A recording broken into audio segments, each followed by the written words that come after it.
I'm Liz Faublas, and this is Currents. It's Decision Day in Florida, with 2 Catholics still in the running for the Republican GOP nod. Plus, when it comes to marriage, preparation is key. We have to always remember that Christ is the foundation from which these couples will receive the strength and the power and the grace to help them get to heaven. And what couples need after the wedding. Coming to Post Cana helped us to sit down and think about all the reasons why we got married and what we need to do to continue to sustain the marriage.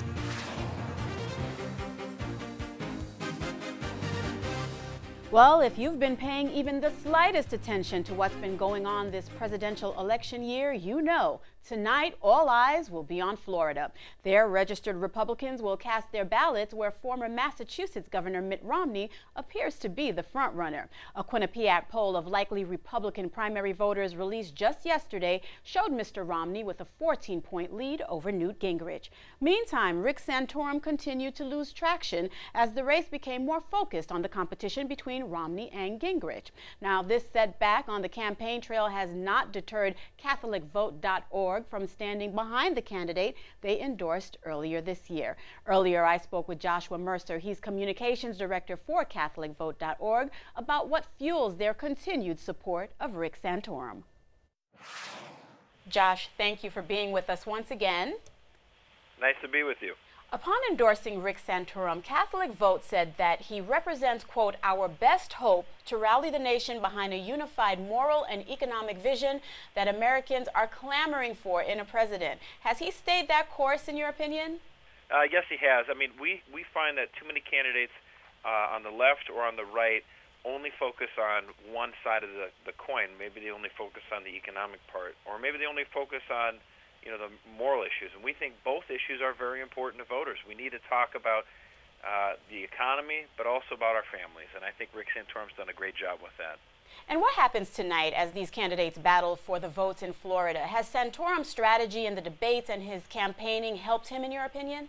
Well, I think he did really well in the debate there in Florida on Thursday night, and the polls seem to indicate that he got a large uptick from that. But it's very tough to compete in Florida. It's a very large state with media markets from Miami to Jacksonville to Orlando, Tampa. So somebody like Mitt Romney, who's got a big financial edge, is doing very well and is probably going to be the winner tonight in Florida. So the question is, did Rick do well enough there to keep in the game and forge ahead after Florida? I do think so. There's a lot of western states that have caucuses and primaries, and he can continue the fight, and we'll see what happens.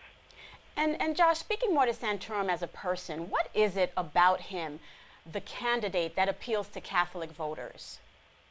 Well, I think he appeals to Catholics and obviously voters of all different stripes. I mean, Rick Santorum is definitely a fighter, and people know that. And he's, definitely a family man as well. And he's, he and Karen have raised, 7 kids, and they're doing a good job with that. And it doesn't strike me that he's not in it to boost his own ego or anything like that. I really truly believe he's a true believer in his cause. So I think that resonates well with people. He's got an integrity there. Now, you've described Rick Santorum as a leader on life and family. Now, you're also applauding proposals in his economic plan. What is it about his intended policy that stands out to you? Well, I know that some conservatives fret about this, but he's in favor of lowering business taxes, or corporate taxes as they call it, on all industries. And some people don't like the fact that he's singling out manufacturing as the one industry upon which he wants to drop it all the way down to 0%. The other ones you keep at, I think it's 15.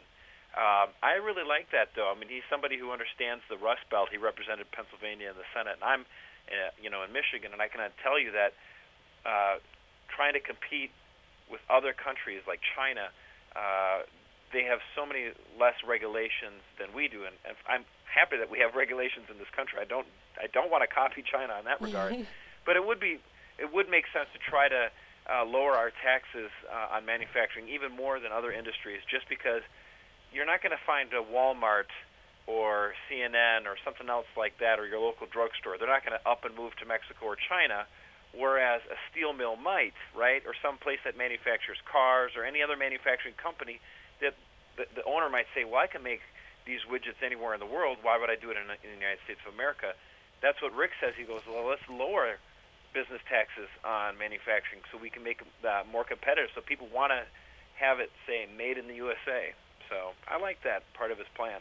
And why is it important for him to remain in this race in what is perceived as an uphill battle for a general nomination? He's now a distant third. Right. I mean, it's definitely the case that Romney is the strong front runner and Newt Gingrich is close second. But the fact is, we've only had 3 states that voted so far, and a lot of the states that are coming up in the next month are proportional delegates. So it's not winner take all like it had been in the past. So I think Florida is still winner take all, but it's still being sorted out. But all these other states that are coming up, Nevada, Arizona, Michigan, it's proportional delegates. So if you get a close second in a lot of these states, and then he did win Iowa, and so if he can pull off a few more wins, it's possible. There is a road to victory, that's for sure. It's just a matter of realizing that it's not, the winner of one state doesn't mean he gets all the delegates anymore. Mm-hmm. So that does play a factor into the mathematics of it all. And Josh, really quickly, CatholicVote.org boasts that you are in a regular communication with about 600,000 email subscribers and supporters. Now, that's a pretty wide swath of potential voters. What percentage of that group, roughly, is in accordance with your views on Mr. Santorum? Well, we did a poll back in last November, back when Newt Gingrich was #1 in the polls, and he was the large supporter. The largest amount of support that we had was for Newt Gingrich back then in November. And then when we asked him in January again, well, now it looks like Santorum's surging. He just won Iowa, or almost won Iowa. What do you think we should do? And the response from our list was overwhelming to support him. There are still people on our list who like Newt Gingrich or support Ron Paul. And yes, there's a lot of Catholics on our list who like Mitt Romney as well. So, but we had a deep abiding affection for Rick Santorum on our list, and I think people just wanted to be convinced last fall. We like the guy, we really love him, but can he win? And once he won Iowa, it showed people, yes, actually, he's in the hunt just like the rest of the guys. So it's been an exciting time. All right, thank you, Josh Mercer. That is the last word. Thank you so much for joining us, Joshua Mercer, CatholicVote.org. Thanks so much. Well, we'll learn where Rick Santorum stands following tonight's Florida primary shortly. Stay tuned, more Currents ahead.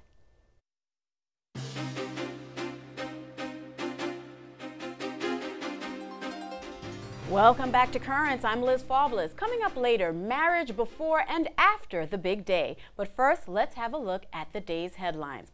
Well, the list is getting longer as more bishops speak out against the new federal mandate on health insurance. In a letter to Catholics in his archdiocese, Washington's Cardinal Donald Wuerl says the new mandate will force Catholic entities to do one of 3 things: violate their conscience, no longer offer insurance and face ruinous fines, or attempt to qualify for the exemption by hiring and serving only Catholics. Now, Wuerl is asking Catholics to pray on the matter and learn more on how they can support legislation to reverse the mandate. Meantime, the Department of Health and Human Services announced last week that most religious organizations will need to provide contraception and sterilization coverage in their employee health care plans. Now, the Bishop of Phoenix says his diocese cannot and will not comply with the mandate. In a letter similar to Cardinal Wuerl's, Bishop Thomas Olmsted says the mandate will push Catholic organizations against a wall. Olmsted is also encouraging Catholics to pray and learn more about legislation to reverse the mandate. Now, closer to home, a former employee of the New York Archdiocese has been charged with stealing $1 million in donations from the Archdiocese. 67-year-old Anita Collins had worked in the Archdiocese finance office since 2003 before being fired last December. In a statement, Archdiocese Director of Communications Joe Zwilling says Collins used a sophisticated fraud to manipulate the accounts payable system in the Education Finance Office. Zwilling says that the Archdiocese seeks to always be good stewards of the money entrusted to it and is working to make sure incidents like this do not happen again. Reports say Collins previously pled guilty to defrauding 2 previous employers in 1986 and 1999. She was not given a criminal background check when the Archdiocese hired her back in 2003. And it's deja vu all over again, as a former Philadelphia Archdiocese employee is charged with stealing almost $1 million. Sources say 43-year-old Anita Gazzardi allegedly embezzled from the Archdiocese for at least 6 years. Gazzardi reportedly liked to gamble in Atlantic City. She was caught when an American Express auditor questioned why the Archdiocese was racking up charges at a casino. Gazzardi was then fired. Her lawyer says she's cooperating with the investigation. Meanwhile, a judge has ruled that recent deposition testimony from former Philadelphia Archbishop Cardinal Anthony Bevilacqua can be used in a sex abuse trial. The judge ruled that Bevilacqua, who suffers from dementia, is competent to testify. Lawyers argued that Bevilacqua no longer recognizes Monsignor William Lynn, the former Secretary of Clergy charged with moving abusive priests to new parishes. Turning now to Rome, where Pope Benedict has filled a prominent post, and as we hear from Rome reports, it may be a sign of things to come. Venice is one of the most prestigious episcopal sees in the world. In the 20th century, 3 patriarchs of Venice went on to be elected pope, including Pope Pius X, John XXIII, and John Paul I. This is why the appointment of Francesco Moraglia as the new Patriarch of Venice is being watched with special interest. He is 58 years old and until now was serving as Bishop of the Italian city La Spezia. Meanwhile, the head of the Russian Orthodox Church says he's not likely to meet with Pope Benedict in the near future. Speaking with a Serbian newspaper, Patriarch Kirill says before a meeting can take place, issues between the two churches need to be worked out. John Paul II and the previous Russian Orthodox Patriarch were scheduled to meet back in 1997. Plans fell through over disagreements about Catholics in Russia and Greek Catholics in the Ukraine. And an official in the Coptic Orthodox Church says Coptic Pope Shenouda III is in poor health. The official says Shenouda is suffering from kidney disease and diabetes and denies the Coptic Orthodox leader is in a coma. He says Shenouda is receiving good medical care and will give his regular weekly address on Wednesday evening. A French man is garnering some global attention for asking the church to nullify his baptism. According to reports, the 71-year-old wrote to his diocese in 2000 asking for his baptism to be stricken from the church's records and renewed his efforts last year. A judge granted the man's request last year, but the diocese is appealing the case. A priest had told the man that it is impossible for the church to remove him from baptismal records. And it's an exclusive area of the church, and today it celebrated an anniversary. Rome Reports has more. Within the walls of Vatican City is stored one of the most important treasures in the world, the Vatican's secret archives. Only a limited number of people can access documents kept here by the Catholic Church. It's free to gain access, but only academics and historians are allowed, and they must request authorization from the Vatican. The Vatican's secret archives began under Pope Paul V. It was officially opened 400 years ago on January 31st in 1612. It's called secret from its Latin name secretum, meaning private. Since it opened, it's become the private archive of the popes. In 1812, Napoleon Bonaparte took over 3,000 documents to Paris. After his fall from power, the files over time made their way back to the Vatican. Although during these transfers, many valuable documents were lost, some of which were from the 5th century. Today, 400 years after its creation, the archive has over 50 miles of shelving, filled with books, papal bulls, decrees, and encyclicals that cover 12 centuries of history. Among its corridors, one can find documents like the parchment of acquittal of Clement V to the Templars from August of the year 1308. And details from the trial of Galileo, as well as request for a marriage annulment by England's King Henry VIII. To celebrate its 400th anniversary, the exhibition Lux in Arcana has been created. From March to September, visitors to Rome can find 100 documents from the Vatican's secret archives on display in the Capitoline museums. Stay tuned, there's more currents ahead. Just ahead, a dose of reality on the sacrament of matrimony. Then you realize I am in this thing and I can't get out.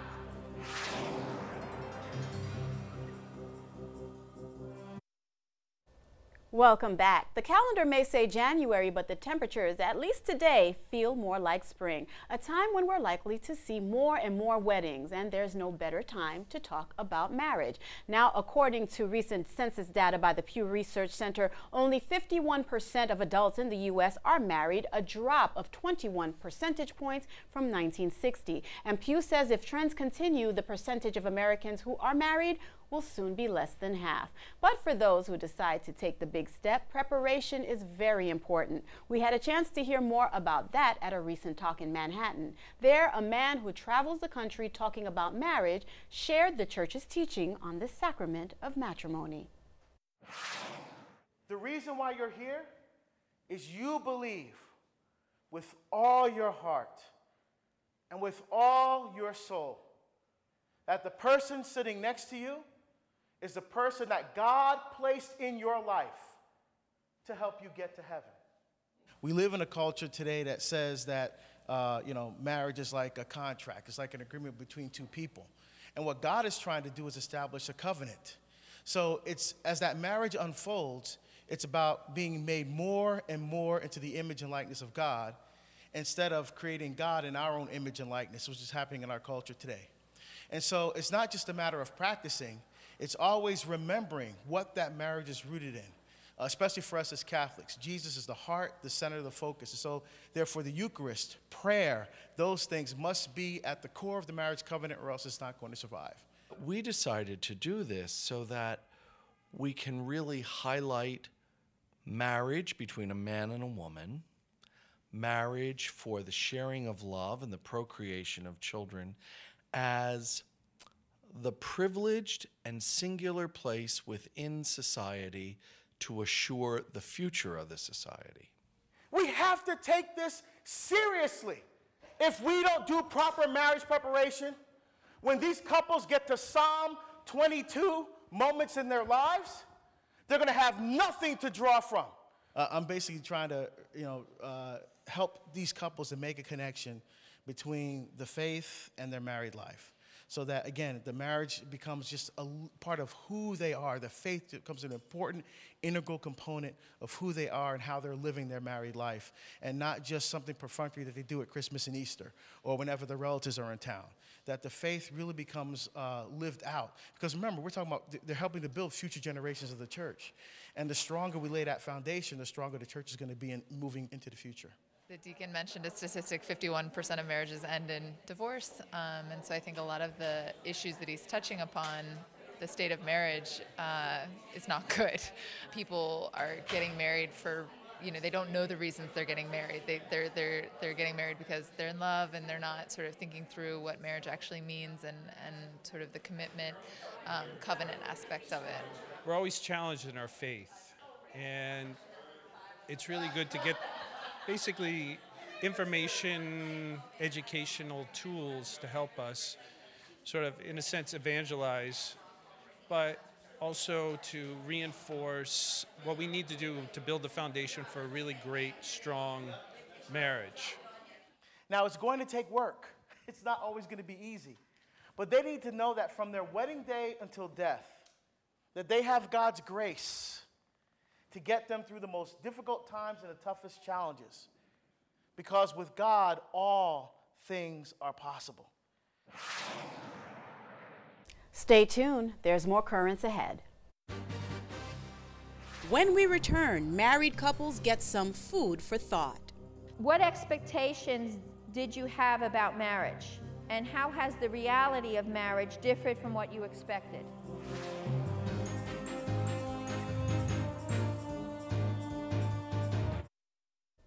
We just heard about the importance of preparation for the sacrament of matrimony. The church holds a class aimed at just that, and it's called Pre-Cana. Its name is derived from the story of the wedding at Cana, as told in the Gospel of John, where Jesus turned water into wine.